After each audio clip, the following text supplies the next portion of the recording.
चलो भैया आज चर्चा करते हैं हम लोग वीर रस की, सॉरी रौद्र रस।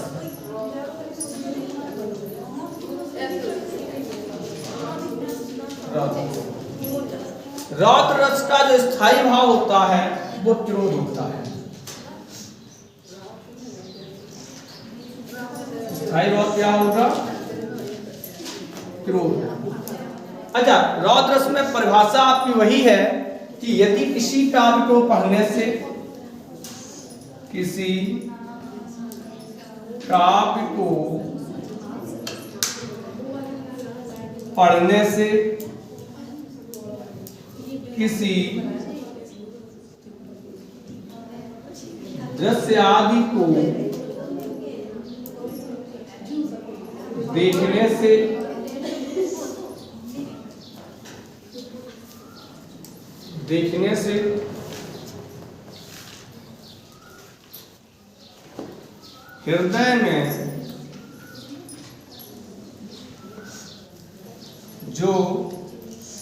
हृदय में यदि क्रोध नामक स्थायी भाव जागृत हो तो रौद्र रस होता है।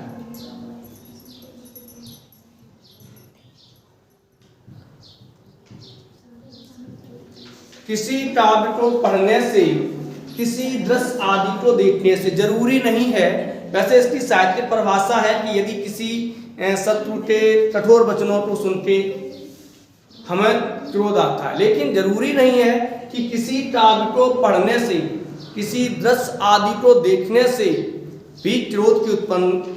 जैसे थोड़ी देर के लिए मान के चलते हैं कोई छोटा सा पिल्ला हो और कोई लड़का, समझदार लड़का, उसको जोर से डंडा मारे बिना मतलब में और आप खड़े हो, तो आपको वहां क्या आएगा? गुस्सा आएगा। दृश्य ही तो देखा। कभी कभी आप लोग कोई कहानी, नाटक, एकांकी, फिल्म आदि देखते और पढ़ते हो, वहां कुछ ऐसा स्वभाव होता है कि उन्हें कोई कथन ऐसा आ जाए कि आपको पढ़ के गुस्सा आता है। जैसे एक गीत है, उन्होंने गाया है लता मंगेशकर ने, ए मेरे वतन के लोगों जरा आंख में भर लो पानी, जो शहीद हुए हैं उनकी जरा याद करो कुर्बानी। तो यहाँ क्या है? यहाँ पे जब हम थे घरों में बैठे, भैया वो वाला बंद कर दो, जब हम थे घरों में बैठे वो झेल रहे, जब इसको पूरा सुनिए आप तो ये लगता है बड़ा क्रोध आता है।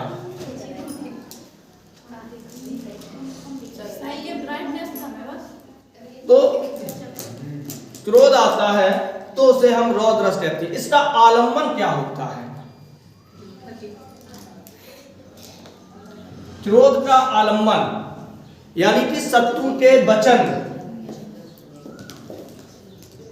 शत्रु के वचन या उसकी क्रिया। आश्रय क्या होगा? आश्रय जिसके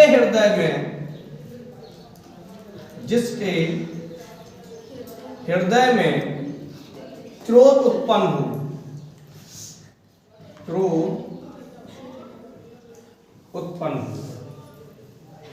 फिर उद्दीपन क्या होगा?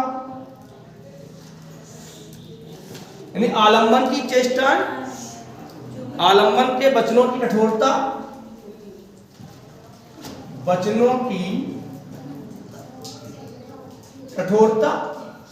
थोड़ी देर के लिए मान के चलते हैं, भाखे लखन कुटिल भई भौहें, भाखे लखन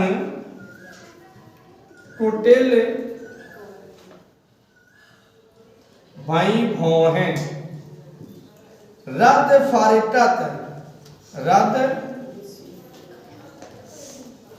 फरकत नैन दिशों है। भाखे लखन कुटिल भई भौएं रद फारिटत नैन रिशोने।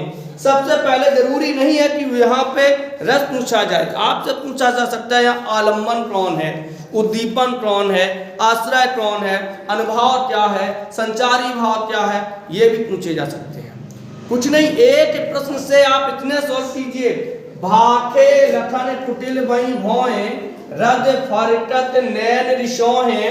यहाँ पे आपको देखिए सबसे पहले वो ये पूछ सकती है किसकी पंक्ति है, किस यह कथन किसका है, ये भी तो पूछ सकते हैं।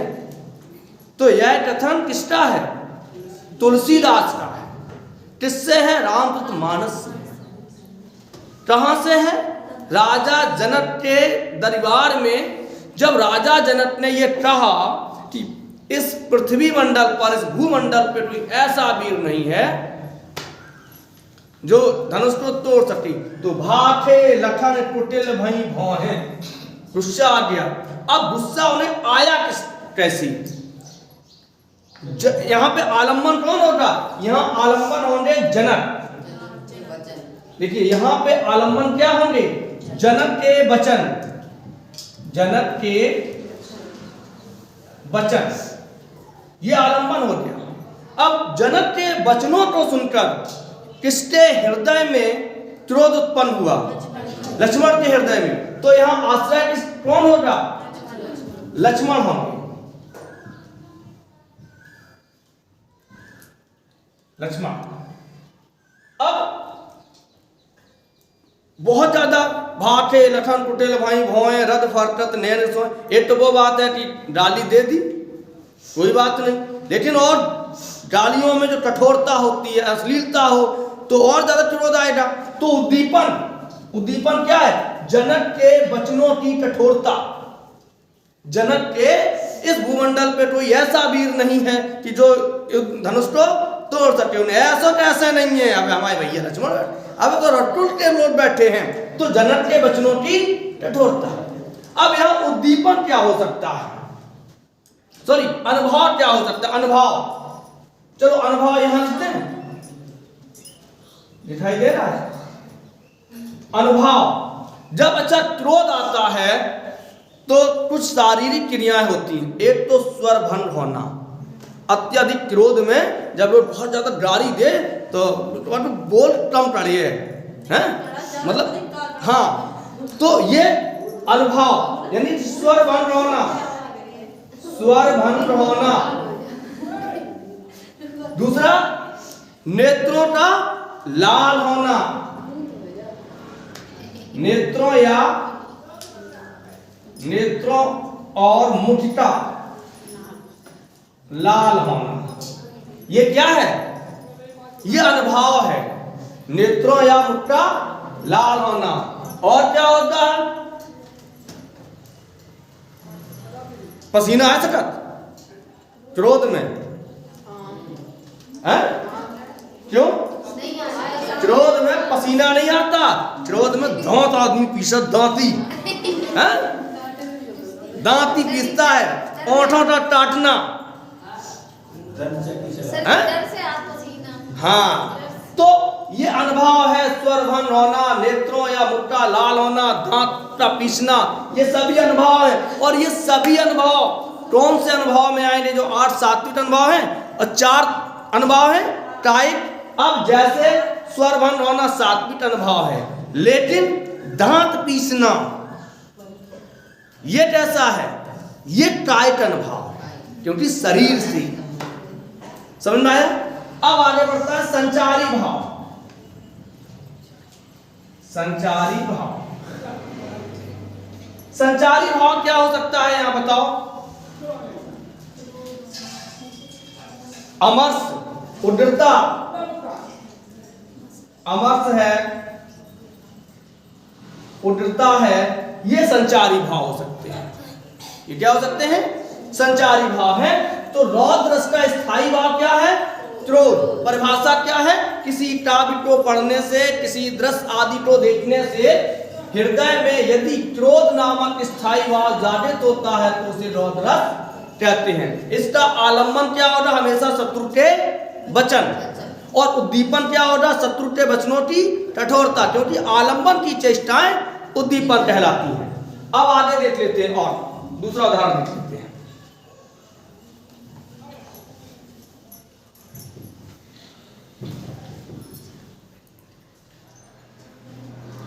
उस काल मारे क्रोध के, उस काल मारे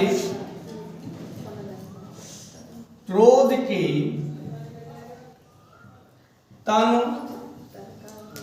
कांपने उनका लगा, मानो हवा के जोर से, मानो हवा के जोर से सोता हुआ सागर जगा। चलो, उस काल मारे क्रोध के तन कांपने उनका लगा, मानो हवा के जोर से सोता हुआ सागर जगा। अब यहां देखिए, सबसे पहले जरूरी नहीं है कि हम ये रस में आ जाए आपका। ये उदाहरण और कहां मिलता है आपको? कहां मिलेगा? कौन से अलंकार में मिलेगा? उत्प्रेक्षा अलंकार में मिलेगा। कहां मिलेगा? यदि भावनाओं को समझोगे, यदि इसमें भावनाओं का समावेश कर दोगे तो ये रस बन जाएगा, और कल्पना का समावेश कर दोगे तो अलंकार बन जाएगा। बस इतना अंतर है। यदि इसमें भावनाओं का समावेश, किसी भी उदाहरण में यदि आप भावनाओं को वहां खड़ा कर दोगे, क्योंकि रस आनंद किससे जुड़ा होता है? भावनाओं से जुड़ा होता है। आनंद किससे जुड़ा होता है? भावनाओं से जुड़ा होता है, और कल्पना से अलंकार जुड़ा होता है। क्योंकि यहां देखिए, उस काल मारे क्रोध के तन कांपने उनका लगा। क्रोध में तुम टपन तो लगे, कैसे टपन लगे? कल्पना कर डाली कि जैसे सागर में सुनामी आई गई। अब यहां क्या है? यहां पे आलम्बन कौन होगा? यहां आलम्बन कौन हो सकता है? सबसे पहले तो ये किसका कथन है ये बताओ। ये किसका कथन है ये बताओ। नहीं पता? 6-7 दिन बता चुके। जब जब उदाहरण बताओ ये, तब तब जो बताओ कि अर्जुन जब, अब समझ में आई? अर्जुन जब किन्हें मार, अभिमन्यु को वध किसने किया था? जयद्रथ ने किया था। किसने किया था? जयद्रथ ने। तो यहां पे उस काल मारे क्रोध के तन कांपने उनका लगा, मानो हवा के जोर से सोता हुआ सागर जगा। यहां पर किसका वर्णन है? जयद्रथ का वर्णन। किसका है? जयद्रथ का। तो यहां पे आलम्बन कौन होगा? जयद्रथ नहीं होगा। अभिमन्यु के मृत्यु का समाचार, अभिमन्यु के मृत्यु का समाचार, ये आलम्बन। अब उद्दीपन क्या होता? जब ये बताया गया उन्हें कि लोगों ने घेर के उनको मार डाला, निहत्थे अभिमन्यु पे वार किया, आश्रय कौन होंगे? अर्जुन होंगे। आश्रय कौन होंगे? अर्जुन होंगे। अनुभव क्या होंगे? इसमें दिया है, अनुभव दिया है। बस तन कांपने उनका लगा। हाँ, तरतल पूरा है, तरतल युगल मलने लगे, हथेलियों का मीसना, तन का कांपना, उस काल मारे क्रोध की। क्रोध के कारण ये सात्विक है, सात्विक अनुभव है। कौन सा है? सात्विक अनुभव है। तन का कांपना कैसा अनुभव होगा? सात्विक अनुभव।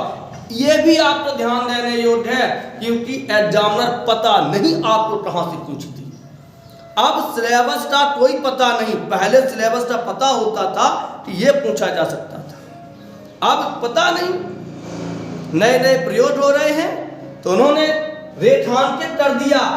तन कांपने उनका लगा।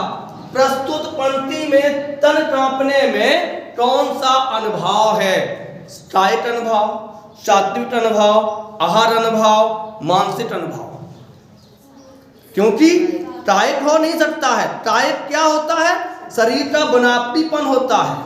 आहार क्या होता है? शरीर की बनावटी वेशभूषा होती है। सही है? सात्विक। मानसिक क्या है? मन की स्थिति होती है, लेकिन बिना टापे।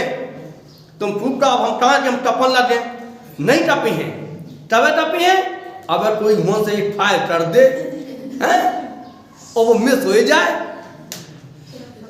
सही बात है। जपिया तो बाद में, पहले टपी है। एक ठेला वाले ने, एक ट्रक वाले ने टक्कर मार दी एक को, तो मानो हवा के जोर से सोता हुआ सागर जगा। अब सागर जब जगता है तो क्या होती है? लहरें आती हैं, लहरें आती हैं। अब यहाँ पे संचारी भाव मिलेंगे। संचारी भाव क्या मिलेंगे? उड्रता मिलेगी, चपलता मिलेगी, हैं, अमरस मिलेगा। तो ये हमारे रौद्र रस है। अगला लेते हैं हम लोग भयानक रस।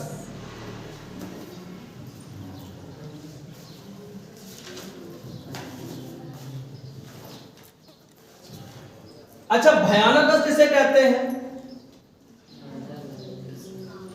किसी काव्य को पढ़ने से, किसी दृश्य आदि को देखने से हृदय में यदि भय नामक, यानी डर, भय नामक स्थायी भाव जागृत होता है तो उसे भयानक रस कहते हैं। अच्छा, भयानक का आलंबन क्या होगा?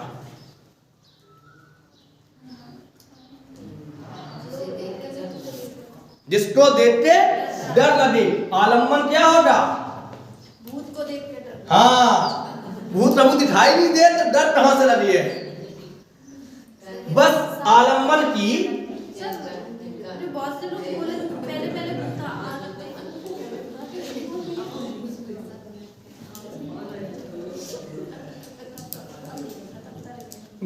हमने बना के लिख दिया।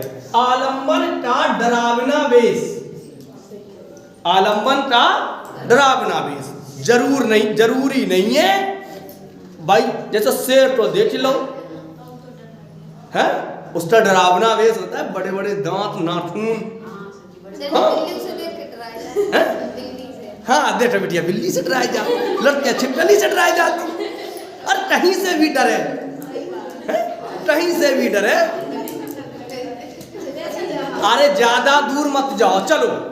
अब यहाँ पे एक छिपकली दबी हो दराज में, और अब धोटे से हिन पे गिर पड़े, जो सबकी डरते भाजी है। तो आलंबन का जो डरावना वेश होता है, उसकी जो भयंकरता होती है, ऐसी वस्तु में जो भयंकर, जैसे एक दिन की बात, सिवा तुम्हें पता होगा, हम सुबह सुबह जाके पावर हाउस से बहुत बड़ो हम आग लग गई, बहुत कालो कालो धुआं उठे, और सवेरे 4 बजे की 5 बजे की बात, हम जजे धुआं देते ईमानदारी से हम डरे, झूठ, हम सीधे रहे पावर हाउस देते, सब सन्नाटा पर केवल धुएं धुआं दिखाई दे।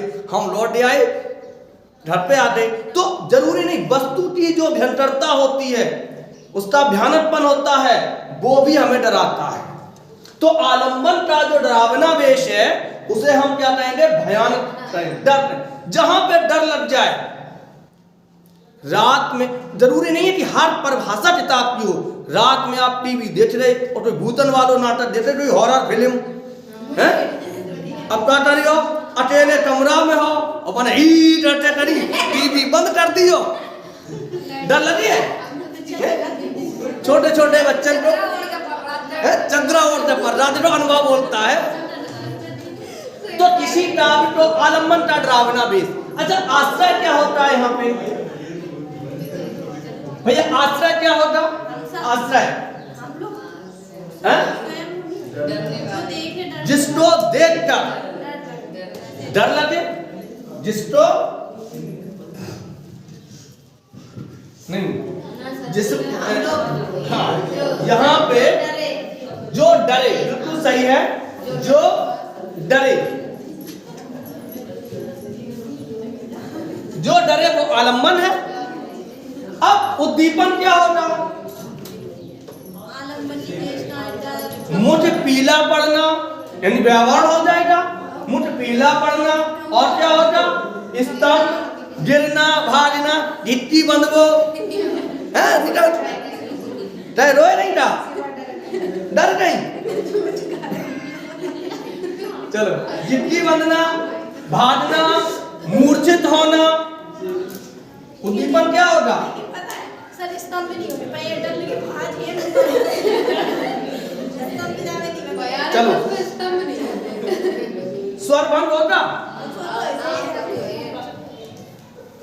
नहीं, उद्दीपन में हम खेलते हैं, ये तो अनुभव है। अच्छा, उद्दीपन में क्या होगा? उद्दीपन डरावनी चेष्टाएं,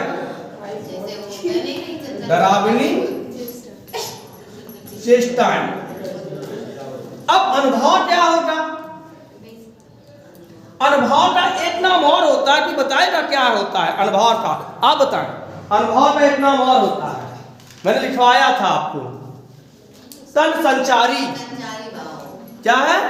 तन संचारी। तो अब डरावनी तो चेष्टाएं होंगी किसकी? आलम्बन की। अब आगे बढ़ते, अनुभव क्या होगा?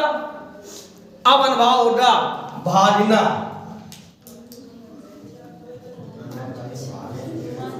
है? हम भाग भी सकते हैं, अनुभव है। टंप, टंप, स्वरभंग। अब स्वरभंग कैसे हुई है? अब इनके ऊपर छिपकली ऊपर से गिर जाए, हाँ तो वही तो है, अनुभव का ही नाम होता है। जैसे स्वरभंग क्या होता है? छिपकली गिर गई ऊपर, या छिपकली ना हो इतनी सी टाँता गिर जाए, फिर सब कुछ रहती जानी के टाँता रहती है, पहले तो हो सकती है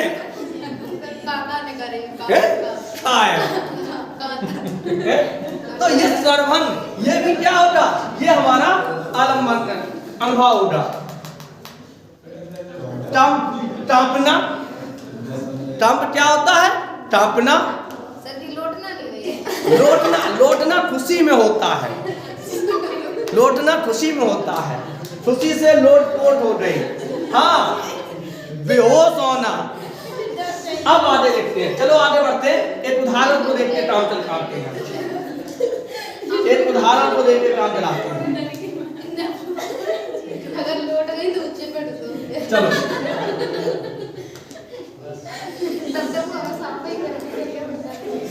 आगे बढ़ते भैया, एक उदाहरण को देख के काम चलाते हैं।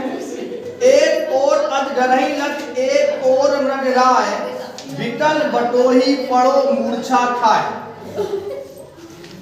सही है? एक और अजगरही लग, एक और मृगराय। ये मुझे ये लगता है कि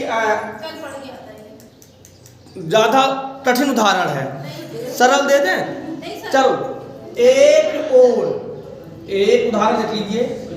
एक और अजगरही लख, एक और मृगराय, विकल बटोही, विकल बटोही, बीच परियो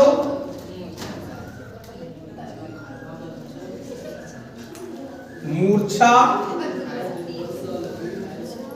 खाए।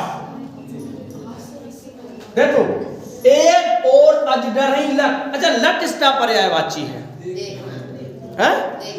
देखना, बिल्कुल सही है। मृगराय किसका पर्यायवाची होता? शेर का। एक उदाहरण आपने देखा होगा बेहोश सिंगारस में, हे खग, हे मृग, हे मधुकर सैनी। वहां मृग किसका पर्यायवाची है? नहीं, वहां पशु का है। मृग माने पशु। मृग माने क्या? मृग किसका पर्यायवाची है? पशु। हे खग मृग, देखिए उसमें आपका दोनों क्या अर्थ है? हे खग, हे पक्षी, हे मृग, हे पशु, हे खग मृग, हे मधुकर सैनी भौरा। तुम देखी सीता मृग नयनी, तो अब यहाँ पे मृग जैसे नेत्रों वाली, अब कहो कि आंखें हिरन जैसी तो हो सकती है, शेर जैसी तो नहीं हो सकती।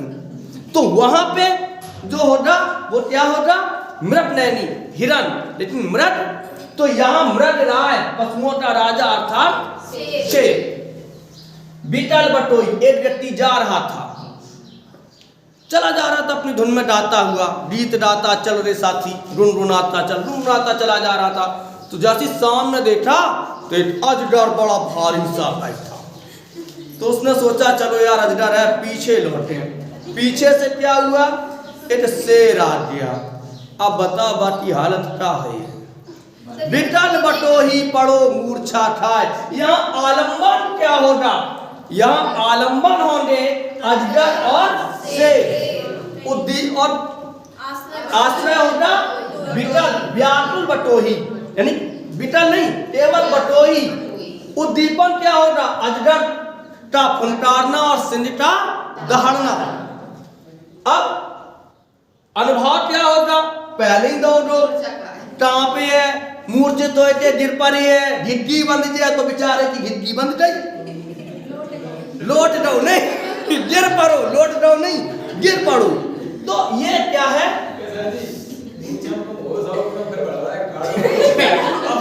वो तो वही विचार हो जाना तो ही है। आगे और देख लेते हैं, एक उदाहरण और देखते हैं। कवितावली में आपने पढ़ा होगा, बालदी विशाल विटराल ज्वाल जाल मानो, लंक लील वे टोटाल रसना पसारी। बालदी विशाल विकराल ज्वाल जाल मानो, लंक लील वे को टाल रसना पसारी है। अब यहां देखिए, जरूरी नहीं, यहां क्या है, दो चीजें हैं। यहां पे यदि हम भावनाओं का समावेश करें तो क्या होगा, रस होगा, और कल्पना का समावेश करें तो प्रेक्षा अलंकार होगा। बालदी विशाल विकराल ज्वाल जाल मानो, बालदी किसका पर्यायवाची है, पूंछ का, हनुमान की पूंछ। अब सुन रखा है कि हनुमान की पूंछ में लंका के सभी कपड़ा लपेट गए थे। तो बताओ कितनी भारी हुई है, चले जाओ यहां से कम कानपुर। बालदी विशाल माने बहुत बड़ी, विकराल माने भयंकर, विकराल माने भयंकर, और कैसी है, ज्वाल जाल। अब तुम आदि लदी हो दूर से आदमी, अभी अपने यहाँ एक जगह आग लगी थी, मोटरसाइकिल वाले दो देखन रहे, बेचारे मोटरसाइकिल जलाए आई, जो तरफ से आदि आ रही, जो तरफ से आदि आ रही, तो जान बचावे के लाले पड़ गई। तो बालदी विशाल विकराल ज्वाल जाल मानो, लंक लील वे तो टाल रसना पसारी है। कभी कभी आपने देखा होगा गर्मी के मौसम चले, अगर इधर से एकदम मौसम होता पीला पीला दिखाई देता है, तो हम लोग डरते हैं कि बहुत तेज आंधी है, खिड़कियां बंद कर रही हैं, सब बंद कर रही। तो ये क्या है, ये यहाँ आलम्बन कौन होता है, हनुमान की जलती हुई पूंछ, हनुमान नहीं होंगे, हनुमान की जलती हुई पूंछ। उद्दीपन क्या होगा, उद्दीपन क्या होगा, हमने उद्दीपन पूछा, उद्दीपन यहाँ होगा पूंछ की भयंकरता, पूंछ ज्वाल जाल। बस यहाँ देख लीजिए, कोई भी उदाहरण लेना और ध्यान से यदि पढ़ोगे तो पूरा रस उसमें होता है, अनुभव भी होगा, सात्विक अनुभव भी होगा, उद्दीपन भी होगा, आश्रय भी होगा, आलंबन भी होगा, संचारी भाव भी होगा। तो ज्वाल जाल पूंछ नहीं है, क्या है, एक आग का पूरा जाल है जिसमें में से करना मुश्किल है। तो यही तो हो गया उद्दीपन, ज्वाल जाल। अब लंक लील वे, आश्रय कौन है, देख तो रो हनुमान की पूंछ को, लंकावासी, लंकावासी। टाल रसना में कौन सा, अगर यहां दे दिया जाए कि टाल रसना, अब रस नहीं पढ़ा रहे, अब रस तो देखो, यहां आ जाए कि टाल रसना में कौन सा समास है, एक एक शब्द को आप देखो, हिंदी तभी सीखो। टाल रसना में कौन सा समास है? टाल रूपी रसना, रसना माने जीव, तो टौर हो गया, तत्पुरुष कैसे होगा? कर्मधारय हो जाएगा। टाल रूपी रसना कौन सा? नीचे में लंक लील वे तो टाल रसना पसारी है, यहां कौन सा अलंकार हो सकता है? अब तो बता दोगे क्यों? अब यहां उत्प्रेक्षा कहां है? अभी हाल बताया, अभी जस्ट अभी हाल बताया। टाल रूपी रसना रूपक अलंकार हो जाएगा। कौन सा हो जाएगा? रूपक। जहां भी आप भावनाओं को समावेश ना करके कल्पना का समावेश करोगे, मान लोगे, तो वहां पे तो बाल दी विशाल विकराल जाल जाल मानो लंक लील वे तो टाल रसना पसारी है। कह दो व्योम बीत का भरे है भूर धूम के तू, कह दो वीर रस तलवार सी उधारी है। कह दो सुरेश दामनी दंड तलाब, कह दो चले मेर तो किसान सर भारी है। देखे जात धान जात धानी अतुलानी कहे कानन उजारी अब नगर प्रचारी है। तो ये आपने कौन सा रस पढ़ा? भयानक। आगे बढ़े, गीता पढ़ोगे?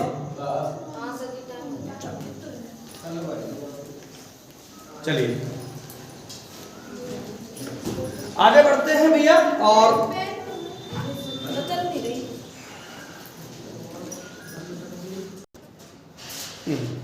चलिए भाई आगे अब हम आपको ट्रक पढ़ाते हैं, और मेरे अगले वीडियो में जो बताया रस होंगे वो होंगे। तब तक के लिए जय हिंद, जय भारत। कृपया मेरे चैनल को सब्सक्राइब करें और उत्साहवर्धन करें। धन्यवाद। चैनल का नाम है Hindi classes, HK sir Hindi classes.